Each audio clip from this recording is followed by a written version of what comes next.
And with that, Mr. Speaker, I yield 3 minutes to the gentleman from Ohio, Mr. Shabbat, the chairman of the Foreign Affairs Subcommittee on Middle East and South Asia. Without objection, so ordered. Gentleman Thank from you, Ohio Madam Chair, and thank you for your steadfast commitment to the men and women who gallantly serve our country on the battlefield. Mr. Speaker, I rise in opposition to the resolution. First, let me get one argument out of the way. I've heard before some of my colleagues who support an American retreat from Afghanistan describe this effort as a fiscal matter. I'd respond to that argument by simply stating that it's not a question of whether we can afford to fund a military presence in Afghanistan. It's a matter of whether we can afford not to, particularly at this point.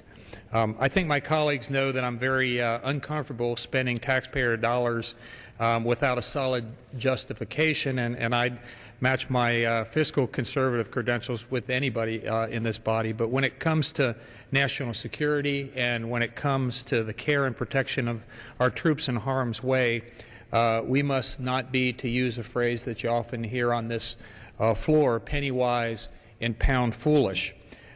Further, a premature withdrawal of American troops from the Afghan theater would send a terrible message to both our friends and also to our adversaries, to our allies in the war on terrorism, whom we would leave essentially twisting in the wind, to those 47 other nations that have joined the coalition in Afghanistan. We would essentially be saying, good luck, you're on your own.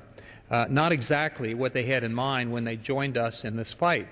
And of course to al-Qaeda and to the Taliban, whom we would embolden by adopting this ill-advised resolution, we'd be providing once again the sanctuary which they enjoyed in Afghanistan before our armed forces reversed their momentum.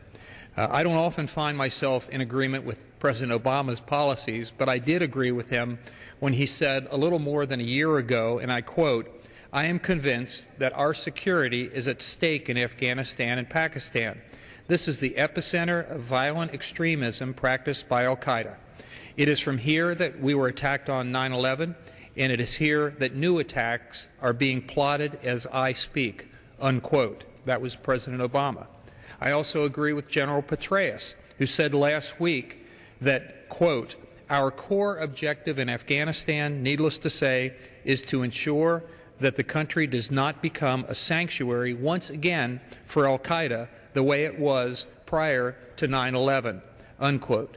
I know memories fade with time, but it's been not quite 10 years since 3,000 lives were lost on American soil in New York, in Pennsylvania, and just minutes from here down the street at the Pentagon.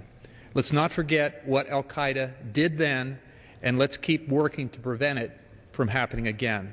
Let's not quit until the job's done. Vote no on this resolution. I yield back. Gentleman's time has expired.